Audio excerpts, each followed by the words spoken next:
Can I read you a passage from Thoreau? Yeah, please. This is one of the Zhuangzi like passages in it. So this is in Katahdin, which is the first part of the main woods. And in Katahdin, he takes off with a couple of friends to hike up Mount Katahdin, which at that time was like totally wild and perilous. This is whereas Walden is set in the peripheries of human civilization. In this book, he goes out into the wilds. And so this passage, he gets to the top of Mount Katahdin and he realizes how unfriendly nature is to man, how indifferent. Right, so I'm going to read that passage. It'd be about 2 minutes long. So nature was here something savage and awful, though beautiful. I looked with awe at the ground I trod on to see what the powers had made there, the form and fashion and material of their work. This was that earth of which we have heard, made out of chaos and old night. Here was no man's garden, but the unhandled globe. It was not lawn, nor pasture, nor mead, nor woodland, nor lea, nor arable, nor wasteland.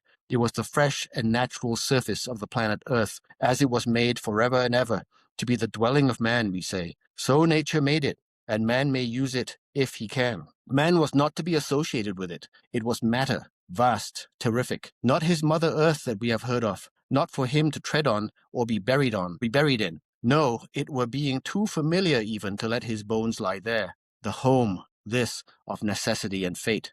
There was clearly felt the presence of a force not bound to be kind to man. It was a place for heathenism and superstitious rites, to be inhabited by men nearer of kin to the rocks and to wild animals than we. We walked over it with a certain awe, stopping from time to time to pick the blueberries which grew there, and had a smart and spicy taste. Perchance where our wild pines stand, and leaves lie on the forest floor, in Concord, there were once reapers and husbandmen planted grain. But here, not even the surface had been scarred by man, but it was a specimen of what God saw fit to make this world. What is it to be admitted to a museum, to see a myriad of particular things compared with being shown some star's surface, some hard matter in its home? I stand in awe of my body. This matter to which I am bound has become so strange to me. I fear not spirits, ghosts, of which I am one. That my body might. But I fear bodies. I tremble to meet them. What is this Titan that has possession of me? Talk of mysteries. Think of our life in nature. Daily to be shown matter, to come in contact with it. Rocks, trees, wind on our cheeks, the solid earth, the actual world, the common sense. Contact. Who are we? Where are we?